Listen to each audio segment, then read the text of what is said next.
Hi everyone. Wanted to talk to you one more time before the course ended, and indeed we're in those final days. I want to express my appreciation to you once again for the great conversations that we've had both in the full discussion forum and in the smaller discussion groups. Your posts have been rich in insights, enthusiasm, great appreciation for one another, and you've all expressed a true passion for the work and for the kids. As I've said to you many times, the topics are so rich and endless, and especially since we've placed the study of child and adolescent development in the context of the 21st century, I want to remind you of the subtitle that I presented to you in the course syllabus, calling this The Study of Contemporary Culture and American Youth.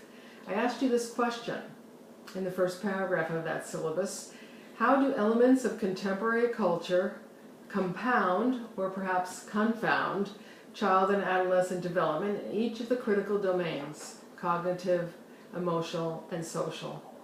Now let's spend a minute to talk about what we have indeed covered. We used a strength-based perspective to consider both typical and atypical issues of child and adolescent development, particularly in the context of 21st century family, peers, community, social expectations, and of course technology. We've examined the full range of developmental experiences, from classic milestones to at-risk behaviors. We've identified how children manage everyday challenges and develop that great term, resiliency. And we've looked at what educators and other helping professionals can do to support the growth of our kids.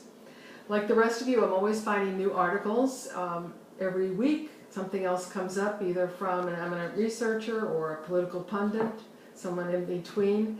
The last 4 readings that I posted on the final content section of the website just this week are prime examples, and each of them leads me enthusiastically into more pursuits and exploration. So here's my 4 favorites put at the end of the last part of the content section of the website. First, Michelle Borba on why kids need more empathy.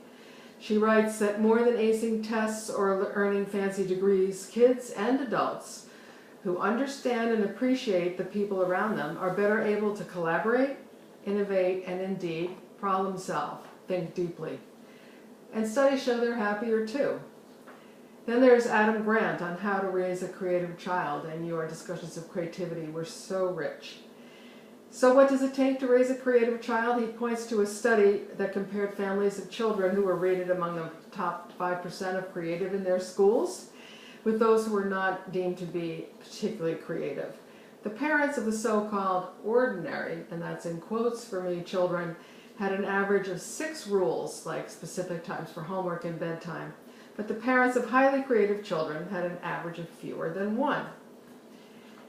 Those parents tended to place emphasis on moral values rather than on specific rules. Grant also cites the great psychologist Benjamin Bloom, who led a study early on of the roots of world-class musicians, artists, athletes, and scientists. And he learned that their parents responded, yes, to the intrinsic motivation that they found in their children. Now on to David Brooks, who has a really interesting article on building attention span. Brooks talks about online life, it breeds, nurtures fluid intelligence, whereas offline life is better at nurturing what is called crystallizing intelligence.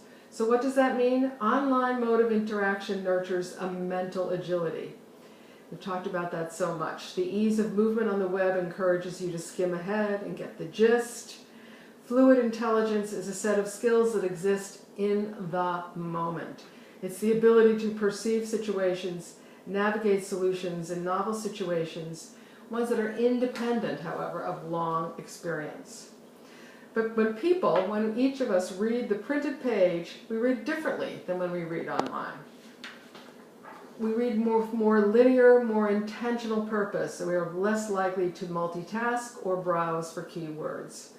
So when people in this slower world gather to try to understand connections and context, Brooks writes, they gravitate towards a different set of questions. These questions are less about sensation than about meaning. They argue about how events unfold and how context influences behavior. They are more likely to make moral evaluations, and they want to know where it's all headed and what are the ultimate ends.